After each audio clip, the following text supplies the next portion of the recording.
ಇದು ರಾಗಿಗುಡ್ಡದ ಆಂಜನೇಯ. ಆ ಕಡೆ ಈ ಕಡೆ ದೇವ್ರು ನೋಡೋಕೆ ಹೋಗ್ತಾ ಇರೋರು, ಸೆಂಟ್ರಲ್ಲಿ ಬರೋರು ದೇವ್ರು ನೋಡಿ ನಮಸ್ಕಾರ ಹಾಕೊಂಡು ಬರ್ತಾ ಇರೋರು.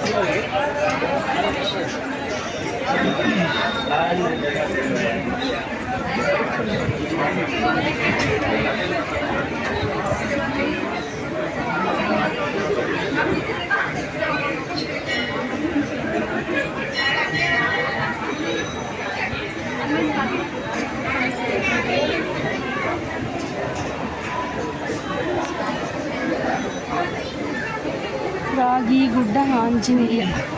ಬಟ್ ರಾಗಿಗುಡ್ಡ ಅಂತ ಏನು ಗೊತ್ತಿಲ್ಲ. ಒಂದು ಪಕ್ಷಿ ಇದೆ ನೋಡಿ, ಗರುಡ ಪಕ್ಷಿ.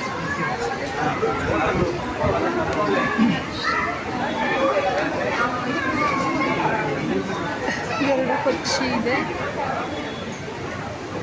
ಚಿಕ್ಕದಾಗಿದೆ ಬೆಟ್ಟ, ಅದಕ್ಕೆ ಗುಡ್ಡ ಅಂತ ಕರೀತಾರೆ.